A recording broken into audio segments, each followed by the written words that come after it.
Hello my bosom friends, welcome back to my channel. Pray you're all doing wonderful and are keeping in extremely good health and in perfect happiness.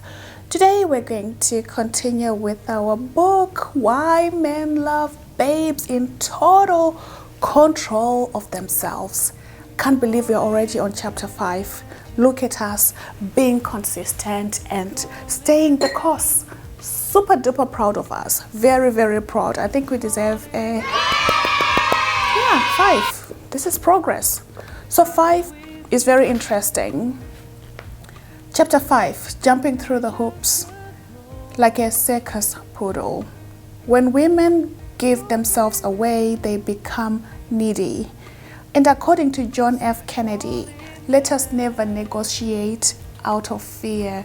Fear is not a place to be, because when you're in fear, when you're operating out of fear, you're not in control of yourself. And that is exactly the opposite of what babes in total control of themselves are about, isn't it? Because when you're fearful, it means you're desperate. And when you're desperate, it means you fall for anything. So the first thing to do, according to John F. Kennedy, we need to get out of fear. We need to get out of desperation. And that starts by reprogramming our minds, reprogramming the way we view ourselves, and starting to believe that we are worthy human beings. We are worthy of that which our hearts truly desires. Because when you start operating from that place of positivity, of less desperation, it means we are already showing up as powerful individuals. It has a set of rules that are quite interesting, and so it's very, I would say, yes, it's got so many do's and don'ts, like when you want to become more feminine, when you want to become more empowered, when you want to become a babe in total control of yourself. So especially in the beginning of a relationship. And those rules are wonderful. Again, you have to tailor make them according to your own needs, according to your own situations, because situations are going to differ for everybody. And I always say that we are all unique individuals. So therefore, the best guru, the guru that is going to really reap the reward, is the one who's going to obviously look at this objectively and see what you can tweak and, you know, season or take away, eat the meat and throw away the bones. So in the beginning of the relationship, she says that a babe in total control of herself, she never cancels her appointment, especially even if it's just a hair appointment, any appointment whatsoever, to spend time with a guy, to go on a date. Why? Because you are a priority. Your hair is important, your facial is important, your eyelashes are important. So the moment you start canceling things and prioritizing this gentleman or any other person, it means that you're putting them on a pedestal. So therefore your needs don't matter. This is what you're communicating without actually verbalizing it. She stops going to the gym after work to accommodate seeing him. She stops spending time with her friends to give him the feeling, oh, he's special. She cancels the plans. She isn't focused at school. She isn't focused at work because she's constantly checking her emails, constantly checking her WhatsApp status, constantly checking his WhatsApp status or her Instagram stories to see if he has seen the story, or Facebook, whatever it is, because this person has become your entire world, isn't it? She gives up her career to further his career, to support him. She stops having dreams outside of the outside of the relationship.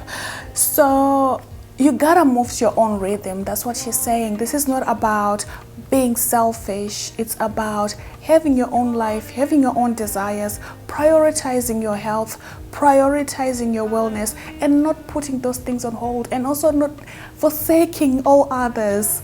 Of course, you can do that when you're married, because you have to forsake all others for the sake of the union.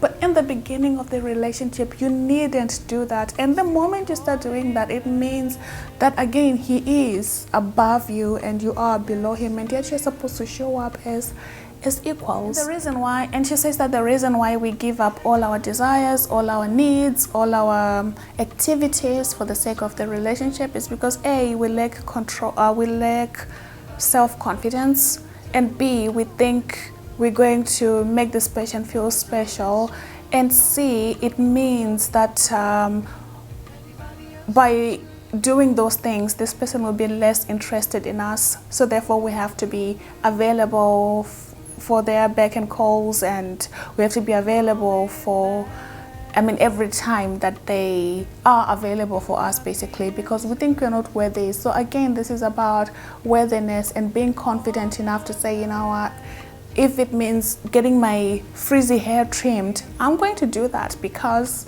my hair is important to me. I'm gonna have to show up looking fantastic on Monday because I have a Zoom call on Monday. I don't want to show up with my frizzy hair. But if you're just going to say, well, I'm just going to rough it for the sake of spending time with John, it means that already you have disempowered yourself.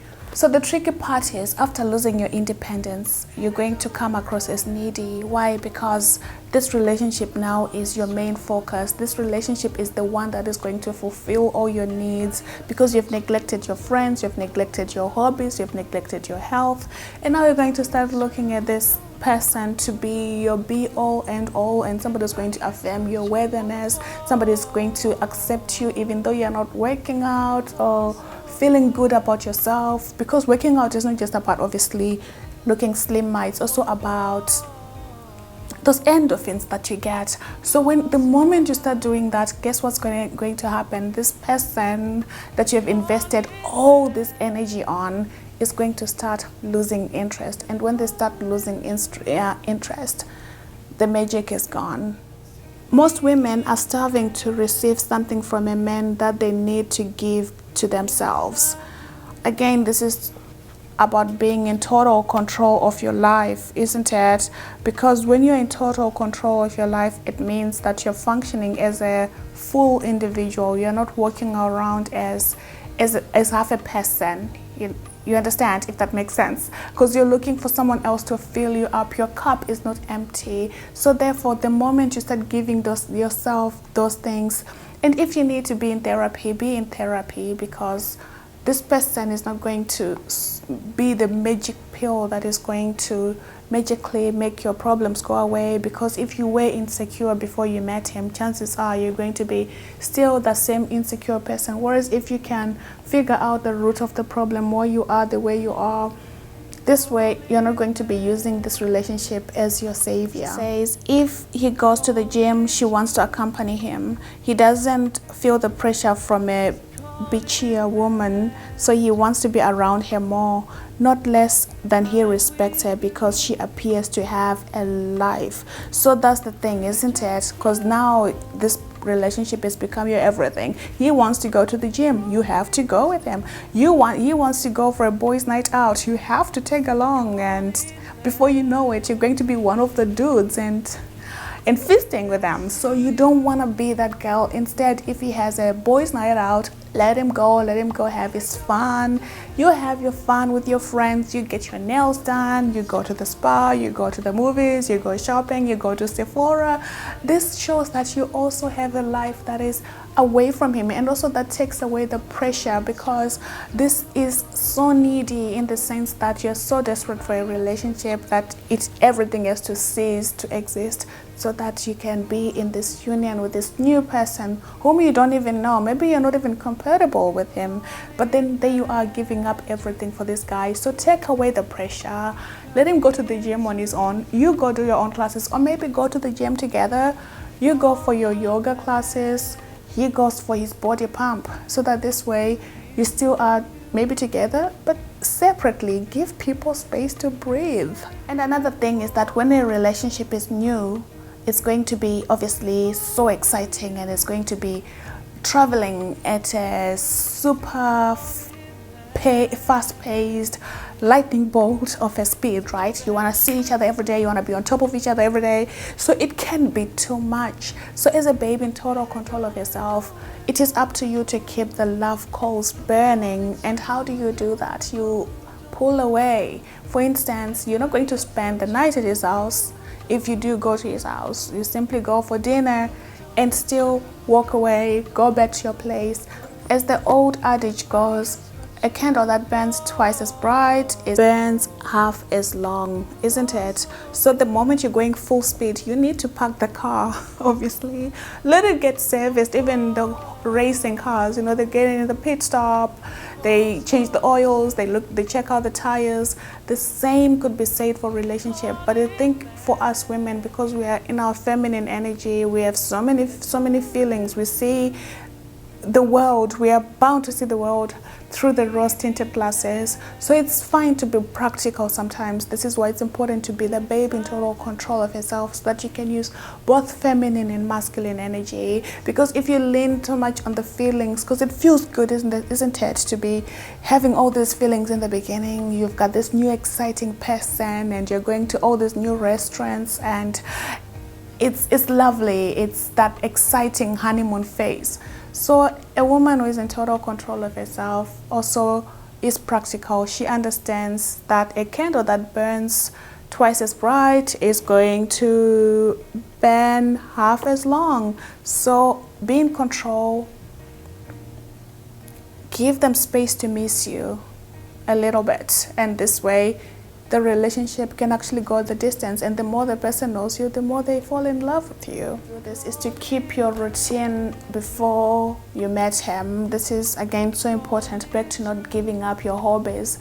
Again, this way you still want to show your independence, but you're not doing it in a manipulative manner. Why? Because this was your life anyway to begin with. Yes, you can accommodate somebody, but at the end of the day, it's about reciprocity. You just have to give as good as you get.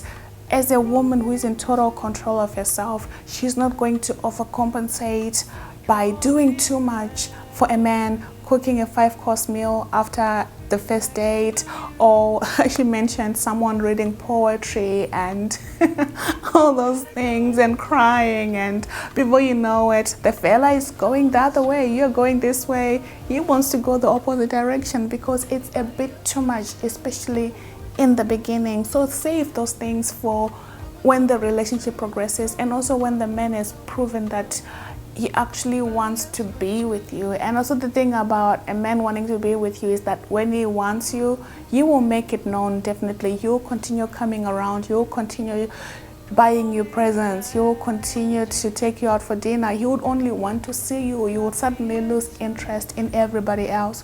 But us doing too much as women is not going to be serving anybody in the long run. And remember, according to Sir John F. Kennedy, we never negotiate out of fear.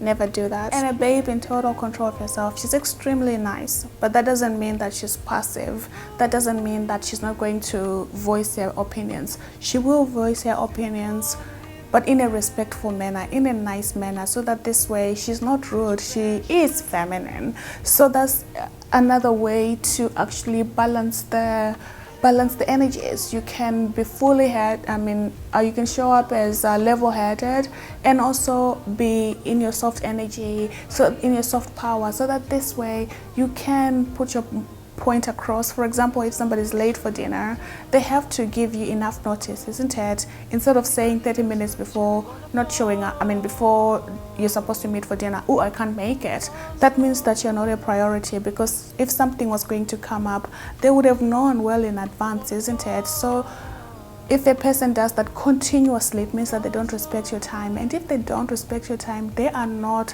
worth your time. Another big one that is so important, that disempower women, is that we look for validation, we look for praise, we look for approval from men in particular. And the moment we start doing that, it is the moment we have already disempowered ourselves, we have already lost the game. We are operating out of fear, out of desperation. So you might as well just abort and get somebody else. Download Tinder again. Because you've lost already. It's gonna take a lot to do a 360 degrees. It's kind of like turning the Dutchman. You can't turn around the Dutchman just like that. It's going to take starting the winds and the sails, and it's going to take a lot of crewmen to turn it around. Don't do it. You're not a Dutchman. just start all over. Just start all over because it's so hard. So don't seek approval, because the moment you seek approval from so and so, it means you've already lost the game, and it means that you are not confident in yourself. A woman who is confident in herself, she's aware of her flaws, but at the same time, she's not going to lead with her flaws. She's going to lead with her powerful points. And also, she doesn't have to overcompensate by yapping too much, by trying to prove I'm a Shakespearean, I read Shakespeare, I don't watch Persuasion, instead I want to read the book. You don't need to do that, because these things will come up in conversations, and you don't need to lead with your CV. You don't need to do all that, because these little things will come in the banters. I think banters are fantastic, because that's when you can really show what you're made of. Instead of me trying to obviously lead with the place that I've read, I can simply, whenever there's an argument, like I said, I can simply say, there are more things in heaven and earth, Horatio, than are dreamt in your philosophy. This way, a man who is worth his salt is going to know Shakespeare, is going to know that, she reads Hamlet. But I didn't need to brag about it, you know what I mean? Because we've been there, especially for me, I used to do that a lot, and I cringe when I look back. But we all live and learn, isn't it? So the moment you start bending over backwards and jumping through the hoops like a poodle, it means that you think this relationship is going to complete you, it's going to make you this wonderful, it's going to transform you into this wonderful and amazing person. But in reality, truthfully, relationships, they expose your issues as well. So don't bend over backwards for anybody. Don't do it. Again, overcompensating is just the ugliest thing ever. It makes a woman go from this to that. Yeah, no. A babe in total control of herself knows that she cannot sweep things under the rug, and especially if she's the one who is doing the sweeping, because those issues will come up. And also the thing is that we women, we have so much intuition. The moment that we start listening to our inner voice, the moment something doesn't feel good, it doesn't feel good. Like, there's so much wisdom in the body, and I feel like if we concentrate, not just in the head, but also from neck to down, you'll be amazed by what you can find. So if you're in a relationship, or especially in the beginning, like I said, if something doesn't feel good, listen to that voice. Don't do it. Don't sweep things under the rug, especially if you're the one doing the sweeping, because those issues will never go away, and also you won't feel good about yourself, because again, you've disempowered yourself, and the more you start doing that slowly over time, it means that you're going to become less confident. What jumping through the hoops looks like. Jumping through the hoops like a circus poodle, here's the cycle, what it looks like. She develops a myopic view that what he gives is absolutely vital. Because of this fantasy, she gives up everything she needs. She feels more and more drained but continues to try harder, believing he'll be the one to make her feel whole again. He senses her willingness to exert herself and relaxes when she gives even more. She senses this and works even harder to jump through the hoops. The cycle gets worse, and she becomes more and more depleted. We've all been there. You can never ever pour from an empty cup. But the good news is that she gives us the solution. The solution is lose the fantasy. If you feel you're going to resent doing something for anybody, especially in the beginning, just don't do it. Lose the fantasy. Give only what you're comfortable with, and this will enable you to stay firmly planted with both feet on the ground, so that this way your imagination will not run away with you. Again, when a man is genuinely interested, he will show himself. You won't be confused about it. So lastly, she says, the relationship may not be the right one for you if you find yourself jumping through the hoops. When something is right, it will feel easier and much more effortless. So that's it really. It's about listening to your gut, isn't it? And if when it's right, you know, you won't be confused about it. The moment you're confused about it, it means you're just doing too much, you're overcompensating, and you're losing yourself in the process, and you're no longer going to the gym. I love the gym.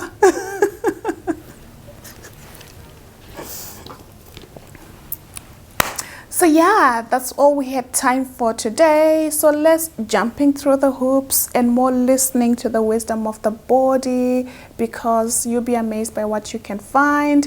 And also, oh my God, we saw a nice influx of new subscribers recently. I just want to welcome you with so much love. Thank you so much for subscribing. Do stick around because I do have more coming up. Take care of one another, love one another, and be kind to one another if nothing else. And I shall be seeing you in my next video. Bye.